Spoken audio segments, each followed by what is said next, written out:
Good morning बच्चों। आज कक्षा 4 के विद्यार्थी अपनी किताब का पाठ 3 पढ़ेंगे। व्यवहार कुशल डॉक्टर राजेंद्र प्रसाद। डॉक्टर राजेंद्र प्रसाद आपके देश के आजाद भारत के प्रथम राष्ट्रपति बने थे। ये बहुत ही व्यवहार कुशल थे। इनका व्यवहार लोगों के साथ बहुत ही अच्छा था। मृदुभाषी थे, मीठा बोलते थे और बहुत ही शांत स्वभाव का व्यक्तित्व रहा है इनका। आज हम उनके विषय में ही पढ़ेंगे। अपनी किताब खोलिए बेटा और बुक पर फिंगर रखिए। वह नौकर बचपन से ही उनके घर का काम करता आ रहा था। वह बूढ़ा हो गया था। उसने घर के बच्चों को अपनी उंगली पकड़कर चलना सिखाया था। अब वे बच्चे बड़े हो गए थे। ये डॉक्टर राजेंद्र प्रसाद की नौकर की बात हो रही है। उनके घर पे कोई नौकर काम करता था उनके बचपन में। उन सभी बच्चों को उस नौकर ने अपनी उंगली पकड़कर चलना सिखाया था। अब वो सभी बच्चे क्या हो गए थे? बड़े हो गए थे।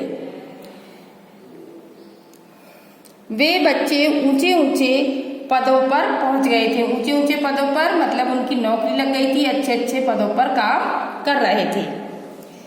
पर इस बूढ़े काका के प्रति सबके मन में स्नेह और सम्मान की भावना थी। जो बूढ़े काका थे उनके नौकर, उनको वो सब बच्चे आज अच्छी पद पर पहुंचने के बाद भी प्यार करते थे और उनका आदर सम्मान करते थे। सब उन्हें अपने परिवार का एक सदस्य समझते थे। परिवार वाले चाहते थे कि ये बूढ़े काका अब काम काज करना बंद कर दें और शेष जीवन आराम से गुजारें। पर वे थे कि मानते ही नहीं थे। घर की साफ सफाई, झाड़ पोंछ तथा कमरों की देखभाल खुद किया करते थे। बूढ़े काका को भी उस लोग घर के लोगों से प्रेम था और वो उन घर का सभी काम मना करने पर भी घर के सारे काम किया करते थे। एक दिन ये बूढ़े काका अपने बाबू के पढ़ने के कमरे की सफाई कर रहे थे। बाबू कौन थे? डॉक्टर राजेंद्र प्रसाद शर्मा के लिए कहा गया है। अपने बाबू के एक एक सामान को उठाते, उसकी धूल पोंछते और उसे यथा स्थान रख देते। अचानक जाने कैसे एक बहुत कीमती कलमदान उनके हाथ से छूट गया। कलमदान होता है पेन रखने का बॉक्स। उनके हाथ से छूट गया। वह कोई साधारण कलमदान नहीं था, कारीगरी का उत्कृष्ट नमूना था। उस कलमदान के ऊपर क्या था? बहुत सुंदर अच्छी तरीके से डिजाइनें बनी हुई थी। बारीक कारीगरी करी गई थी उस पर। बहुत ही कीमती तथा दुर्लभ था। दुर्लभ होता है बेटा जो बहुत मुश्किल से प्राप्त हो। बूढ़े काका जी टूटे हुए कलमदान को एकटक देखते रहे। उन्हें कुछ नहीं सूझा कि अब क्या करें। चुपचाप वह टूटा हुआ कलमदान उठाकर मेज पर रख दिया।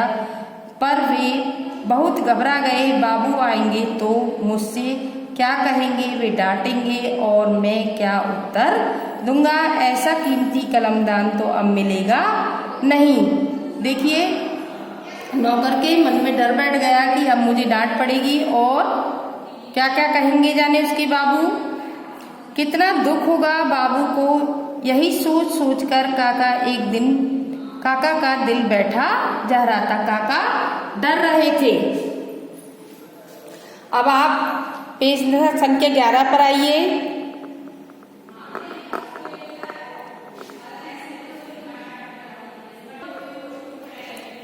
सायंकाल के समय बाबू आए और भोजन के उपरांत अपने कमरे में दैनिक कामकाज निपटाने चले गए। शाम का समय हुआ।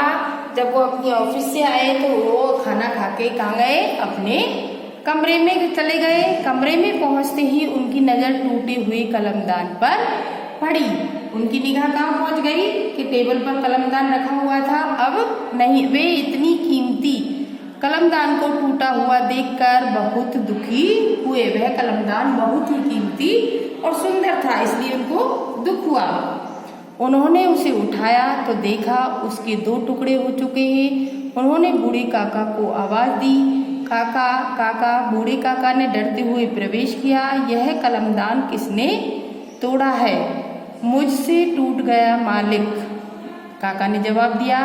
उन्होंने पूछा कैसे? मैं सफाई कर रहा था कि अचानक हाथ से छूट गया। जानते हो यह कितना कीमती था, ऐसा दूसरा कलमदान कहाँ मिलेगा? बूढ़े काका सिर नीचा किए सब कुछ सुनते रहे। अब खड़े खड़े मेरा मुंह क्या देख रहे हो, जाओ यहाँ से, और हाँ कल से मेरे पढ़ने के कमरे की सफाई मत करना। आज हम बेटा यहाँ तक ही पढ़ेंगे अपना, कल कंटिन्यू करेंगे अगली क्लास में। आप सब बच्चों को अपनी किताब में निशान लगाइए।